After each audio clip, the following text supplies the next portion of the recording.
What's up, watchers and fellow dinosaur enthusiasts? Will here with a movie review for you, and today we are talking about the long-awaited sequel in the Jurassic franchise, Jurassic World: Fallen Kingdom. And with this review, I will try to keep it as spoiler-free as possible for the sake of those that haven't seen it yet. So, let's dive in, starting with a summary.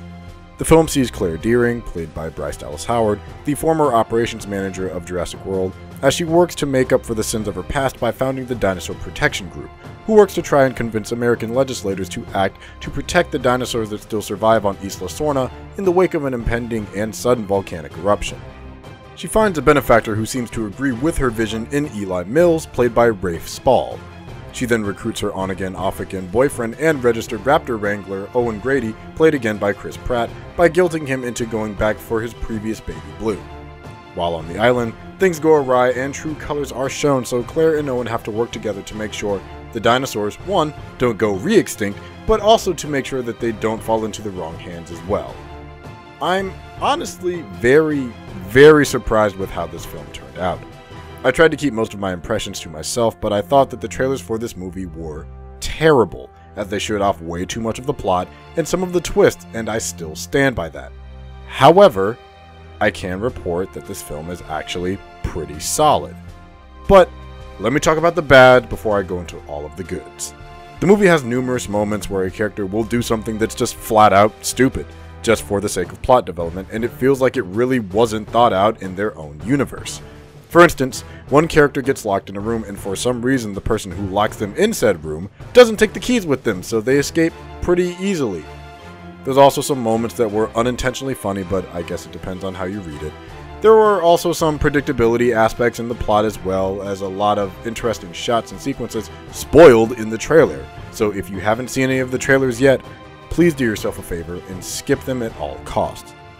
Now, all my negatives aside, the positives of this movie are what really stand out to me, and a lot of them can really be given credit to J.A. Bayona, who is the director of this film, and who I think does a great job, I would say, in terms of visual tone and creating suspense, especially the latter.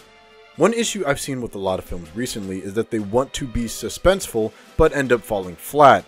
And here, there are actually a lot of moments in the film where I found myself legitimately concerned for characters, despite the fact that I knew in the back of my mind that they show up later in the film, so they can't die. The tension of how it was filmed overshadowed my pre-existing knowledge, which shows great investment in the movie and these characters. I also think the movie is just framed well in terms of how it's shot from different perspectives. There are some nice callbacks to the original Jurassic Park as well, and one of them actually almost squeezed a tear out of me, which ties into my next point. It's weird to say, but the dinosaurs feel more like characters and more human in this film. Not all of them, but a select few like Blue, the Endo Raptor, and the Stygimoloch kind of stand out, who is now one of my new favorites.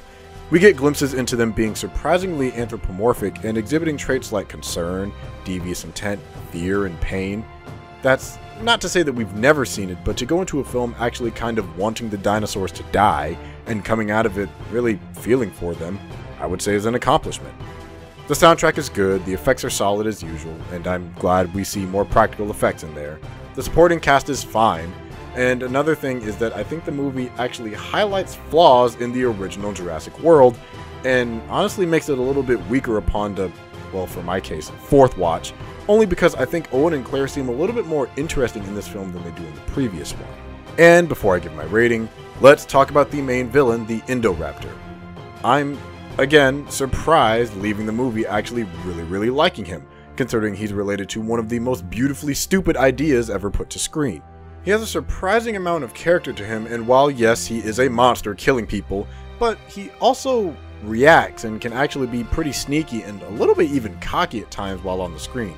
Like, I swear there's a moment where he smiles, and it was one of my favorite parts of the movie, because I'm sitting there thinking, oh my god, a dinosaur just smiled, like evilly smirked.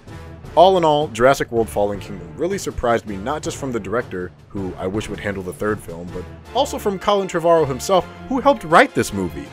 I think it has a lot more that works for it than Jurassic World actually does. It's not as great as the original Jurassic Park, but I still think it is a good time at the movies. Certainly better than 3 and at least on par with 2, despite Lost World and Fallen Kingdom having quite a few similarities. I recommend you go out and see it for full price. I think I'm even going to go back for a second viewing. So, have you seen it? Let me know your thoughts down in the comments below. While you're there, don't forget to like and subscribe to our channel, Hybrid Network. Also, consider checking out our website and hit that bell to be notified of new content. I'm Will, and I'll see you next time.